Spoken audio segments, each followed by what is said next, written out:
Welcome to special live. నేను రమా మండవా. ఈరోజు లైవ్లో భాగంగా మనం తీసుకోబోతున్న టాపిక్ ఏంటంటే కేసీఆర్పై, బీఆర్ఎస్ అధినేత కేసీఆర్పై చంద్రబాబు నాయుడు సైలెంట్ రివెంజ్ తీర్చుకునే ప్రయత్నం చేశారా అంటే అవుననే చెప్పాలి.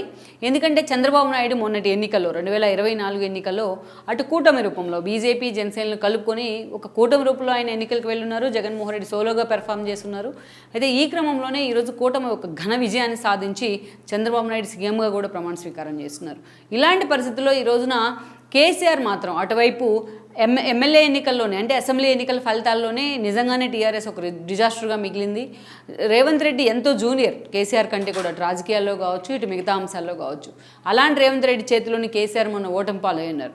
అయితే ఆ అసెంబ్లీ ఎన్నికల తర్వాత జరిగిన ఒక 4 నెలల్లో ఎంపీ ఎన్నికలు జరిగిన ఆ క్రెడిబిలిటీని అయితే కేసీఆర్ నిలబెట్టుకోలేకపోయారు. ఈరోజు కనీసం 17 స్థానాల్లో, పార్లమెంట్ స్థానాల్లో ఒక్క పార్లమెంట్ స్థానాన్ని కూడా కేసీఆర్ దక్కించుకోలేని పరిస్థితి. ఒక జీరోగా కేసీఆర్ ఈరోజు మిగిలి ఉన్నారు. ఇలాంటి ఏదైతే ఏపీ ఎన్నికల్లో జగన్మోహన్ రెడ్డి ఎలాగైతే 151 స్థానాల నుంచి 11 స్థానాలకు పరిమితమయ్యారో దాదాపు 10 ఏళ్ల పాటు తెలంగాణకు సీఎంగా ఉన్న కేసీఆర్ ఈరోజు ఒక్క ఎంపీ సీటు కూడా గెలుచుకోలేని పరిస్థితుల్లో ఆయన పార్టీని ఒక డిజాస్టర్గా మిగిల్చుకున్నారు. ఒకవైపు కవిత అరెస్టు, ఒకవైపు అసెంబ్లీలో పెర్ఫామ్ చేయలేని పరిస్థితి, మరోవైపు ఇంకోవైపు చూస్తే ఇంటర్నల్గా ఫ్యామిలీలోని పాలిటిక్స్, మరోవైపు చూస్తే క్యాడర్ కూడా కేసీఆర్ ఎంత చెప్పినా కూడా వినని నేతలంతా కూడా పక్క పార్టీల వైపు అటు బీజేపీ వైపు ఇటు కాంగ్రెస్ వైపు చూస్తున్న పరిస్థితి. ఇలాంటి ఒక పీక్ సిచ్యువేషన్లో కేసీఆర్ కనీసం ఒక 4 ఎంపీ స్థానాలు వచ్చినా ఆ పార్టీ మనుగడ అనేది కొంచెం హోప్ ఉండేది ఆ మనుగడ మీద. కానీ ఈరోజు జీరో అంటే ఆల్మోస్ట్ ఏమీ లేని పరిస్థితికి టీఆర్ఎస్ దిగజారిందని అనుకోవాలి. ఇలాంటి సిచ్యువేషన్లో ఈ రోజున ఒకవైపు కేసీఆర్ తన భవిష్యత్ మీదే నీళ్ళు కమ్ముకున్నాయి, పార్టీ భవిష్యత్ మీద కూడా. అలాంటి సిచ్యువేషన్లో ఈరోజు చంద్రబాబు నాయుడు ఒక సీఎంగా, ఏపీ సీఎంగా ప్రమాణ స్వీకారం చేస్తున్నారు. అదేవిధంగా చూసినట్లయితే ఈరోజు ఆయన ఎన్డీఏ పక్షంలో చాలా కీలక పాత్ర పోషించారు. ఈరోజు ఆయన సాధించిన ఒక ఎంపీ సీట్స్ దృష్ట్యా కావచ్చు, ఇక ఆయనకు గతంలో ఉన్న ఎన్డీఏతో ఉన్న సంబంధాలు, జాతీయ రాజకీయాల్లో ఉన్న ఒక రిలేషన్స్ కానీ ఈరోజు ఎన్డీఏలో కూడా అటు నితీష్ కుమార్తో పాటు ఇటు చంద్రబాబు నాయుడు కూడా కీలక పాత్ర పోషిస్తున్న పరిస్థితి. ఏ నోటితో అయితే మోడీ అండ్ అమిత్ షా చంద్రబాబును దూరం పెట్టే ప్రయత్నం చేశారు 2014 ఎన్నికల పరిణామాల తర్వాత విభజన హామీలపై పోరాటం క్రమంలో, అదే నోటితో ఈరోజు మోడీ అండ్ అమిత్ షా చంద్రబాబు నాయుడుకి మినిట్ టు మినిట్ ప్రయారిటీ ఇస్తున్న పరిస్థితి. ఢిల్లీలో ఎన్డీఏ కేంద్రంగా ఏ మీటింగ్ జరిగినా కూడా చంద్రబాబు నాయుడు, పవన్ కళ్యాణ్ అక్కడ లీడ్ తీసుకుంటున్న పరిస్థితి అయితే ఉంది.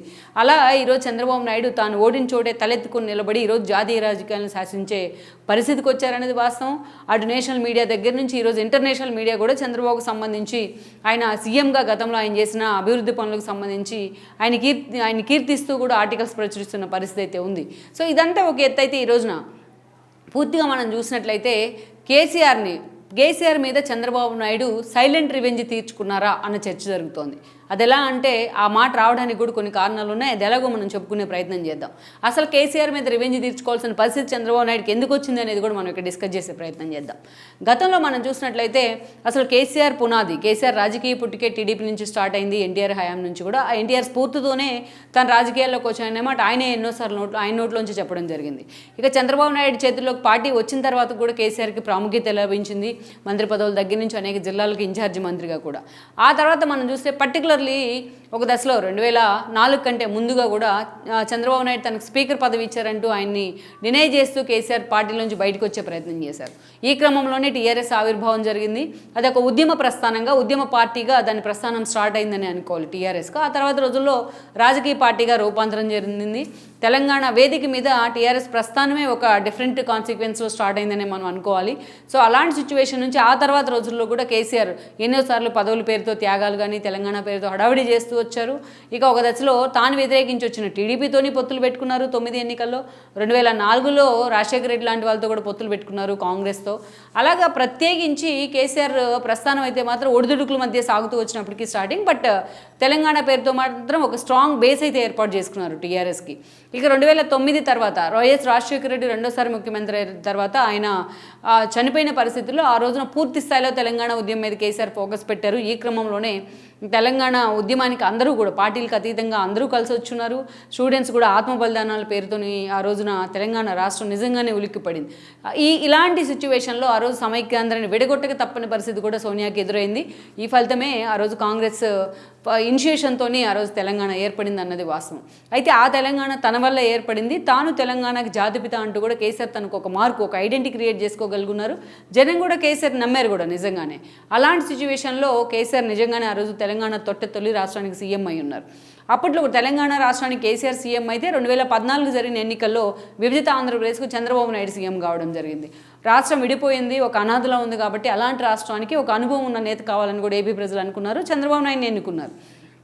అయితే అలాంటి సిచ్యువేషన్లో మనం చూసినట్లయితే ప్రమాణ స్వీకారానికి కూడా చంద్రబాబు నాయుడు ప్రమాణ స్వీకారానికి కేసీఆర్ అటెండ్ కావడం జరిగింది. చంద్రబాబు నాయుడు సీఎం అయిన తర్వాత గెలిచిన తర్వాత కూడా మోడీకి ఆయన ఒక లింక్ కూడా పెట్టున్నారు ఆ రోజున. ఎందుకంటే తాను సీఎంగా ప్రమాణ స్వీకారం చేయాలంటే పోలవరం ముంపు మండలాల మీద గెజిట్ నోటిఫికేషన్ ఇవ్వాలంటూ కూడా ఒక లంక పెట్టినప్పటికీ బట్ ఆ రోజు మోడీ లాంటి వాళ్ళు దాన్ని యాక్సెప్ట్ చేసి మరీ గెజిట్ నోటిఫికేషన్ ఇచ్చున్నారు. అయినా కేసీఆర్ లాంటి వాళ్ళు ఎలాంటి మాట మాట్లాడలేదు. అంటే అప్పట్లో సత్సంబంధాలు ఉన్నాయి. ఆ తర్వాత అమరావతిని ఏపీ రాజధానిగా ఎంపిక చేసి అమరావతి ప్రారంభోత్సవానికి కూడా మోడీతో పాటు కేసీఆర్ని కూడా గెస్ట్గా పిలవడం జరిగింది. కేసీఆర్ కూడా అటెండ్ అయ్యారు. ఏపీ కూడా అభివృద్ధి చెందాలంటూ కూడా మాట్లాడారు. ఆ తర్వాతే కేసీఆర్ మోడీతో ఎప్పుడైతే డిఫర్ అయ్యారో విభజన హామీల వేదికగా అప్పుడు ఏదైతే కేసీఆర్తో కూడా ఆయన డిఫర్ అవుతూ వచ్చారు. కేసీఆర్ కూడా చంద్రబాబు నాయుడు విభేదిస్తూ వచ్చారు. అప్పుడు గవర్నర్ నరసింహన్ ఆధ్వర్యంలో ఇదంతా ఒక మైండ్ గేమ్ అనేది ఒక చర్చ. జగన్ని సీఎం చేయడం, చంద్రబాబుతో వచ్చిన గొడవ కారణంగా జగన్మోహన్ రెడ్డిని సీఎం చేయడంలో కేసీఆర్ని మోడీ అనుకో ఉపయోగించుకున్నారనేది ఇప్పటికీ ఉన్న ఒక విమర్శ. అందులో ఎంతో కొంత వాస్తవం కూడా లేకపోలేదు. ఎందుకంటే ఇక ఆ తర్వాత మనం చూసినట్లయితే కూడా పర్టికులర్లీ 2018లో ముందస్తు ఎన్నికలకు కేసీఆర్ తెరదీశారు. అసెంబ్లీకి ఏడాది ముందే రద్దు చేశారు. పెద్దగా కారణాలు లేకపోయినప్పటికీ కూడా ఆ రోజు కేసీఆర్ ముందస్తు ఎన్నికల పేరుతో చేసిన హడావుడి అయితే అందరికీ గుర్తుంది. అలాంటి సమయంలోనే మోడీతో డిఫర్ అయిన తర్వాత చంద్రబాబు నాయుడు రాష్ట్రంలో పూర్తి స్థాయిలో మిగతా రాష్ట్రాలతో పాటు కంపేట్ కావాలి ఏపీ అంటే ఏదో ఒక జాతీయ పార్టీతో పొత్తుండాలని ఆయన ఆలోచించారు. దానిలో భాగంగానే ఆ రోజున రాహుల్ గాంధీతో చేతులు కలిపారు, కాంగ్రెస్తో పొత్తు పెట్టుకున్నారు. ముందుగా తెలంగాణలో ఎన్నికలు వచ్చి అసెంబ్లీ ఎన్నికల్లో కాంగ్రెస్తో కలిసి చంద్రబాబు నాయుడు అడుగులు వేసిన తీరు కేసీఆర్కి ఒక సెంటిమెంట్గా మారింది. 2014లో తెలంగాణ రాష్ట్రం తెచ్చాను అనేది ఒక సెంటిమెంట్ అయితే చంద్రబాబు నాయుడు కాంగ్రెస్ కలిసి మళ్ళీ రాష్ట్రాన్ని అధోగతి పాలు చేస్తున్నాయి, సమైక్యాంధ్ర చేస్తున్నారు అంటూ కూడా కేసీఆర్కి మరో సెంటిమెంట్ అయితే కలిసి వచ్చింది. ఈ క్రమంలోనే ఆ రోజు కాంగ్రెస్ ఓడిపోయింది అండ్ టీడీపీ కూడా ఎన్ని సీట్లు గెలుచుకోలేకపోయింది. సో ఈ పరిణామాల తర్వాత రేవంత్ రెడ్డి లాంటి వాళ్ళు కూడా ఆ టైంలో ఎమ్మెల్యేలు కావడం జరిగింది, టీడీపీలో కీలకంగా ఉన్నారు. ఇక ఆ తర్వాత కేసీఆర్ అధికారంలోకి వచ్చిన కొద్ది రోజులకే ఎమ్మెల్సీ ఎలక్షన్ వచ్చింది. ఎమ్మెల్సీ ఎన్నికల్లో ఆ రోజు ఓటుకు నోటు ఇష్యూ అయితే తెర మీదకి రావడం జరిగింది. అది అంతకన్నా ముందే జరిగింది. యాక్చువల్గా 2018 ఎన్నికల కంటే ముందే ఓటుకు నోటు ఇష్యూ వచ్చింది. తనకు బలం లేకపోయినా 5 అభ్యర్థిని ఆయన పెట్టే ప్రయత్నం చేయడం, టీడీపీ కూడా తమ వైపు వాళ్ళని తిప్పుకునే ప్రయత్నం చేసే క్రమంలో ఓటుకు నోటు ఇష్యూలో రేవంత్ రెడ్డి ఇరుక్కున్న పరిస్థితి అయితే ఉంది. ఈ ఇష్యూ కేంద్రంగానే అప్పటి నుంచి కూడా కేసీఆర్కు చంద్రబాబు నాయుడుకు మధ్య దూరం జరిగింది. చంద్రబాబు నాయుడు కూడా అప్పటి నుంచి ఏపీ మీద ఎక్కువగా ఫోకస్ పెట్టే ప్రయత్నం అయితే చేస్తున్నారు. ఇక ఆ తర్వాతే ఎన్నికల్లో సుహాసిని చంద్రబాబు నాయుడు కూకట్పల్లి అభ్యర్థిగా నిలబెట్టి గెలిపించుకోలేకపోవడాన్ని కూడా కేసీఆర్ విమర్శించే ప్రయత్నం చేశారు. తాను 18 ఎన్నికల్లో రెండోసారి సీఎంగా బాధ్యతలు స్వీకరించిన వెంటనే ఆయన రిటర్న్ గిఫ్ట్ పేరుతో ఒక డైలాగ్ కొడతాం జరిగింది మీడియా ముందే. చంద్రబాబు నాకు గిఫ్ట్ ఇచ్చారు కాబట్టి నేను చంద్రబాబు నాయుడికి రిటర్న్ గిఫ్ట్ ఇవ్వబోతున్నానంటూ మాట్లాడారు. ఆ మాట్లాడిన విధంగానే తలసాని శ్రీనివాస్ యాదవ్ మొదలుకొని అనేక మంది నేతలను ఏపీలో ప్రచారానికి పంపారు. జగన్మోహన్ రెడ్డికి అనుకూలంగా, చంద్రబాబు నాయుడికి వ్యతిరేకంగా. తాను కూడా అదే స్థాయిలో చంద్రబాబు నాయుడు ఏ బహిరంగ సభలోకి వెళ్ళినా చంద్రబాబు నాయుడిని తిడుతూ ఉండేవాళ్ళు. ఒక డర్టీయెస్ట్ పొలిటీషియన్ ఆఫ్ ఇండియా అంటూ కూడా చంద్రబాబుని ఏ వ్యక్తి తిట్టని విధంగా ఆయన తిట్టే ప్రయత్నం కూడా చేస్తున్నారు కేసీఆర్ చాలాసార్లు. అలా ఒక వెండెట్టా పాలిటిక్స్ అయితే నడుస్తూ వస్తున్నాయి రెండు రాష్ట్రాల మధ్య. ఇక ఆ పరిణామాల తర్వాత టీడీపీ ఓడిపోయింది, 23 స్థానాలకే పరిమితమైంది. ఇక కేసీఆర్ అక్కడ సీఎంగా ఉంటే తెలంగాణలో, ఏపీలో జగన్మోహన్ రెడ్డి సీఎం అయ్యారు. వాళ్ళిద్దరి మధ్య ఫ్రెండ్షిప్ కూడా అంతే గాఢంగా ఉంటూ వచ్చింది. 1 రాష్ట్రాలకు సంబంధించిన విమర్శలు తప్ప అదే స్థాయిలో కేసీఆర్ జగన్ మధ్య బాండింగ్ ఉంది. అదే స్థాయిలో బిజినెస్ వ్యవహారాలు ఉన్నాయి. అదే స్థాయిలో లిక్కర్ మాఫియా కుంభకోణాలు కూడా ఉన్నాయి. ఎందుకంటే విజయసాయిరెడ్డి అల్లుడి శరత్చంద్రారెడ్డి అరెస్ట్ అయితే ఇక్కడ కవిత కింగ్ పిన్గా అరెస్ట్ అయిన పరిస్థితి ఉంది. ఈరోజు లిక్కర్ మాఫియా వ్యవహారంలో ఆల్రెడీ ఆమె జైల్లో కూడా ఉంది. సో అలాంటి సిచ్యువేషన్లో వీళ్ళిద్దరి మధ్య ఆ స్థాయిలో బాండింగ్ అయితే ఉంటూ వచ్చింది అన్నది కూడా వాస్తవం. అందుకని తెలంగాణకు సంబంధించిన ఇష్యూల మీద జగన్మోహన్ రెడ్డి సైలెంట్ అయితే 2 రాష్ట్రాలకు సంబంధించిన ఇష్యూస్ మీద కేసీఆర్ సైలెంట్ అవ్వడం జరిగింది. ఈవెన్ కాళేశ్వరం దగ్గర నుంచి కృష్ణా రివర్ బోర్డు అంశాల వరకు అనేక ఇష్యూస్లో.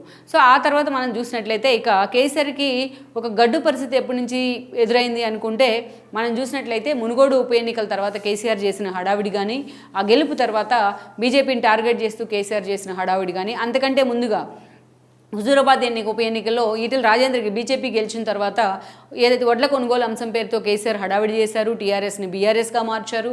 అంతేకాదు జాతీయ రాజకీయాల్లో హడావిడి చేస్తానంటూ బీజేపీతో గొడవలు పెట్టుకునే ప్రయత్నం అయితే చేస్తున్నారు. ఇక ఇక్కడ రైతుల డబ్బులు తీసుకెళ్లి వేరే రాష్ట్రంలో రైతులకు ఇచ్చారని అపప్రదను కూడా మూటగట్టుకున్నారు, లైక్ యూపీ కానీ అదేవిధంగా పంజాబ్ లాంటి చోట్ల. సో ఆ స్థాయిలో కేసీఆర్ హడావిడి చేశారు. గాయగత్తరు లేపుతానంటూ కూడా జాతీయ రాజకీయాల్లో కీలక పాత్ర పోషిస్తాం, 3వ ప్రత్యామ్నాయం అంటూ అనుక్షణం ఎన్డీఏని టార్గెట్ చేసే ప్రయత్నం, మోడీని టార్గెట్ చేసే ప్రయత్నం అయితే చేశారు. అది అంతగా వర్కౌట్ కాలేదని అనుకోవాలి.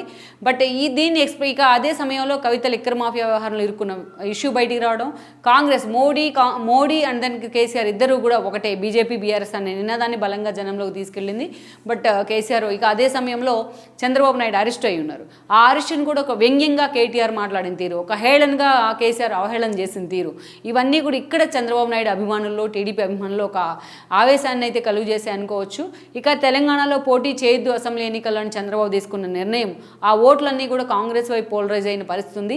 కేసీఆర్ కేటీఆర్ మీద ఉన్న వ్యతిరేకత పూర్తి స్థాయిలో రేవంత్ రెడ్డి వైపు మళ్ళింది. ఫలితం రేవంత్ రెడ్డి ముఖ్యమంత్రి అయ్యారు కాంగ్రెస్ అధికారంలోకి వచ్చి. ఇక ఆ స్థాయిలో ఆ తర్వాత పరిణామాల్లో కూడా కేసీఆర్ ఎంపీ ఎన్నికల్లోపే 4 నెలల్లోపే తనకు అవకాశం వచ్చినప్పుడల్లా చంద్రబాబు నాయుడు వ్యతిరేకిస్తూ వచ్చారు. తను తుంటి ఎముక విరగొట్టుకుని కేసీఆర్ మంచంలో ఉంటే హాస్పిటల్లో చంద్రబాబు నాయుడు తన పాత పగలన్నీ పక్కన పెట్టి స్వయంగా అపాయింట్మెంట్ తీసుకుని మరీ కేసీఆర్ని కలవడం జరిగింది. అయినా కూడా కేసీఆర్ మాత్రం ఎవరు ఎప్పుడు అడిగినా కూడా తెలంగాణలో ఎన్నికలకు సంబంధించి ఎప్పుడు కమెంట్ చేసినా ఏపీలో మాత్రం జగన్మోహన్ రెడ్డి రాబోతున్నారు అంటూ జోసుని చెప్పారు. ఈవెన్ కేటీఆర్ అండ్ కేసీఆర్ లాంటి వాళ్ళిద్దరూ కూడా. అలా చివరి నిమిషం వరకు మొన్న ఎంపీ ఎన్నికల్ని కేసీఆర్ ఫేస్ చేసేంత వరకు కూడా కేసీఆర్ నిత్యం చెప్పే మాట ఏపీలో జగన్మోహన్ రెడ్డి అధికారంలోకి పోతున్నారని. But at the same time Chandrababu నాయుడుని వ్యతిరేకిస్తూ ఆయన అలాగా ఎప్పుడు మాట్లాడుతూనే వచ్చారు. బట్ చంద్రబాబు నాయుడు మాత్రం ఎక్కడ కేసీఆర్ని టార్గెట్ చేస్తూ మాట్లాడిన బయట కూడా మనకి దొరకదు ఎప్పుడు కూడా. సో ఆ స్థాయిలో చంద్రబాబు నాయుడు మీద కేసీఆర్ పగబట్టారు డే 1 నుంచి ఇప్పుడు దాకా మనం చెప్పుకున్న ఒక సీక్వెల్ ఆఫ్ ఆర్డర్లో. కానీ చంద్రబాబు నాయుడు ఎక్కడా కేసీఆర్ మీద కానీ, కేటీఆర్ మీద కానీ, టీఆర్ఎస్ మీద కానీ ఒక్క పరుషమైన మాట మాట్లాడినట్టు మనకు కనిపించదు. ఈవెన్ తన ఏదైతే జైలు సంఘటన విషయాన్ని అంత అవహేళన చేసి మాట్లాడినా చంద్రబాబు నాయుడు బయటకు వచ్చిన తర్వాత కూడా ఈ అంశం మీద రియాక్ట్ కాలేదు. ఇంకా స్వయంగా చంద్రబాబు నాయుడు వెళ్ళి కేసీఆర్ని పరామర్శించడానికి కూడా ఆయన అభిమానులు జీర్ణించుకోలేకపోయారు. కానీ చంద్రబాబు నాయుడు ఏది చేసినా కరెక్టే అనుకుని కూడా సైలెంట్గా ఉండిపోయినారు. ఆయన అజాత శత్రువు అనే ఒక ఇమేజ్ని క్రియేట్ చేసుకుంటారంటూ కూడా అందరూ ఎవరికి వాళ్ళే సర్ది చెప్పుకున్న పరిస్థితి అయితే ఉంది. అలాంటి సిచ్యువేషన్ నుంచి ఈ రోజున చంద్రబాబు నాయుడు మాట్లాడకపోవడాన్ని, చంద్రబాబు నాయుడు ఇప్పటిదాకా సైలెంట్గా ఉన్న విషయాన్ని కేసీఆర్ విషయంలో చంద్రబాబు నాయుడు తను తిట్టినా స్వయంగా వెళ్ళి కేసీఆర్ను పరామర్శించడాన్ని ఈరోజు తన రిజల్ట్ ఏంటి అనేది అందరికీ కనిపిస్తోంది. సో చంద్రబాబు నాయుడు మంచితనం ఏంటి అనేది అక్కడ అర్థమైంది. చంద్రబాబు నాయుడు సైలెన్స్ వెనుక ఏముంటుంది అనేది అర్థమైంది. ఆ సైలెన్సే ఈరోజు ఇంతటి విప్లవానికి దారితీస్తుంది అనుకోవాలి. మనం చూసినట్లయితే ఏ నోటితో అయితే డట్టియెస్ట్ పొలిటీషియన్ అని కేసీఆర్ ఈరోజు తిట్టారో చంద్రబాబుని, అదే చంద్రబాబు ఒక భారీ మెజారిటీతో, తిరుగులేని మెజారిటీతో ఈరోజు ఈ వయసులో ఆయన సీఎం కావడం జరుగుతోంది. మరోవైపు చూసినట్లయితే ఏ నోటితో అయితే కేసీఆర్ పవన్ కళ్యాణ్ విమర్శించారు, అదే పవన్ కళ్యాణ్ ఈరోజు టీడీపీతో కలిసి ఆయన గెలుపులో భాగస్వామ్యం కూడా అయి ఉన్నారు. ఇక ఏ నోటితో అయితే జాతీయ రాజకీయాల్లో చంద్రబాబుకి ఏం సంబంధం అంటూ మాట్లాడారో ఈరోజు చంద్రబాబు డిసైడ్ చేస్తే తప్ప ఎన్డీఏ ప్రభుత్వం ఫామ్ కాని పరిస్థితుంది. ఏ నోటితో అయితే కేసీఆర్ చంద్రబాబుని అన్ని రకాలుగా చేసే ప్రయత్నం చేశారు, ఏ నోటితో అయితే కేటీఆర్ అండ్ కేసీఆర్ చంద్రబాబును అవహేళన చేశారు, ఏ అహంకారంతో అయితే వాళ్ళిద్దరూ కూడా చంద్రబాబు నాయుడు మీద అవాకులు చవాకులు పేలుతూ వచ్చారు. ఈరోజు చూసినట్లయితే చంద్రబాబు నాయుడు గెలిచిన తర్వాత ప్రపంచమంతా కూడా ఆయన కీర్తిస్తున్న పరిస్థితి అయితే ఉంది. అమరావతి భూములకు రెక్కలు వచ్చాయంటే నిన్నటి వరకు అసలు అమరావతి భవిష్యత్తు ఏంటి అనేది ఒక పెద్ద క్వశ్చన్ మార్క్లో ఉంది. ఈరోజు అమరావతి భూములకు రెక్కలు వచ్చి అక్కడ రేట్లు హైదరాబాద్ కంటే ఎక్కువగా పెరుగుతున్న పరిస్థితి అయితే ఉంది. అలాంటి వాట్ ఈస్ చంద్రబాబు అనేది ఆయన సైలెంట్గా ఉంటూనే అక్కడ ప్రూవ్ చేసిన పరిస్థితి అయితే ఉంది. సో అందుకే ఈరోజు చంద్రబాబు నాయుడు సీఎంగా ఉన్నారు, అటు మోడీతో సాన్నిహిత్యం పెరిగింది, ఇటు అమిత్ షా లాంటి వాళ్ళు ఆయనకు ప్రయారిటీ ఇస్తున్నారు. ఒక మాటలో చెప్పాలంటే ఈరోజు చంద్రబాబు లేనిదే ఎన్డీఏ గవర్నమెంట్ లేదన్నది వాస్తవం. అందుకే ఈరోజు కేసీఆర్ ఈ సిచ్యువేషన్ అంతా చూసినట్టయితే ఒక హ్యూమిలేషన్కి గురవుతున్న పరిస్థితి. అటు పార్టీలో అసెంబ్లీ ఎన్నికల్లో పూర్ పెర్ఫార్మెన్స్, ఇంకోవైపు తన ప్రత్యర్థి అనుకునే రేవంత్ రెడ్డి చంద్రబాబు నాయుడు శిష్యుడు తెలంగాణలో సీఎం అన్నారు. ఇదే ఆయన డైజెస్ట్ చేసుకోలేకపోతుంటే పైగా ఆయన కూతురు కూడా అరెస్ట్ అయింది. తన కూతురుని ఎలా బయటికి తెచ్చుకోవాలో తెలియని పరిస్థితి ఈరోజు కేసీఆర్కు ఉంది. ఇదే సమయంలో ఎంపీ ఎన్నికల్లో కనీసం 12 అయినా గెలుస్తామంటూ కూడా వాళ్ళు సవాళ్ళు విసర్జన జరిగింది, కేసీఆర్ లాంటి వాళ్ళు, కేటీఆర్ లాంటి వాళ్ళు. కానీ ఈరోజు ఒక్క సీటుని కూడా గెలుచుకోలేని పరిస్థితుల్లో జీరోకు బీఆర్ఎస్ ప్రస్థానం పడిపోయిన పరిస్థితి. చంద్రబాబు నాయుడు ఒకవైపు ఉవ్వెత్తును లేగిస్తే కేసీఆర్ అధపాతాళానికి ఆయన్ని అహంకారాన్ని, ఆయన గర్వాన్ని తెలంగాణ ప్రజలు తొక్కేసిన పరిస్థితి అయితే ఉంది ఈరోజు. అందుకే అందరూ కూడా వీళ్ళిద్దరిని కంపేర్ చేసుకుంటూ కూడా మాట్లాడుతున్న పరిస్థితి. అందుకే చంద్రబాబు నాయుడు ఎక్కడా కూడా ఏం మాట్లాడకుండా సైలెంట్గా ఉంటూనే తన రివెంజ్ తీర్చుకునే ప్రయత్నం చేశారు కేసీఆర్కి అనేది ఒక చర్చ. కేవలం రిటర్న్ గిఫ్టే కాదు, చంద్రబాబు నాయుడు ఫ్యూచర్ గిఫ్ట్ కూడా కేసీఆర్కి ఇచ్చారు. ఇప్పట్లో టీఆర్ఎస్ లేచే పరిస్థితి లేకుండా అన్న చర్చ అయితే జరుగుతుంది. సో ఇది నిజంగానే టిట్ ఫర్ ట్యాట్ అనే అనుకోవాలి. దాన్ని రిటర్న్ గిఫ్ట్ అని ఒక చిన్న పదంతో అయితే మనం కంపేర్ చేయలేం. అందుకే ఇది ఒక 1000 రిటర్న్ గిఫ్ట్లు ఇచ్చిన పెట్టుగా ఈరోజు కేసీఆర్కి చంద్రబాబు నాయుడు సమాధానం చెప్పగలిగారని అనుకోవాలి. అందుకే చంద్రబాబు నాయుడు తెలంగాణ అసెంబ్లీ ఎన్నికల్లో ఎలాగైతే చంద్రబాబు నాయుడు సైలెంట్ కిల్లర్ అయ్యారో తన అరెస్ట్ రూపంలో ఒక సెంటిమెంట్ అయితే తెలంగాణలో ఎలా క్రియేట్ అయిందో సేమ్ సేమ్ ఇప్పుడు ఒక జైంట్ కిల్లర్ అయితే అయ్యారు, కేసీఆర్ని జీరోకు పరిమితం చేయడం ద్వారా అనుకోవాలి. ఓవరాల్గా మరి వీళ్ళిద్దరి మధ్య సంబంధాలు ఇక ముందు కూడా ఎలా ఉంటాయనేది కూడా మనం చూడాల్సి ఉంది. మొత్తానికి రాజకీయాల్లో అధికారాన్ని తీసుకొస్తే ఎంత గౌరవప్రదంగా ఉండాలి, అధికారం ఏదైతే నెత్తికెక్కినట్లయితే కూడా అధికార మదం నెత్తికెక్కినట్లయితే ఎలా ఉండకూడదు అనడానికి ఒక కేసీఆర్ అండ్ దెన్ ఒక చంద్రబాబు ఒక బెస్ట్ ఎగ్జాంపుల్స్ అనే అనుకోవాలి. ఓవరాల్గా ఈ చర్చ అయితే మాత్రం నిజంగా తెలుగు రాష్ట్ర రాజకీయాల్లో కూడా ఒక హాట్ టాపిక్ అయిందన్నది వాస్తవం. ఈ వీడియో మీకు నచ్చినట్లయితే please share, like and subscribe R24 Telugu.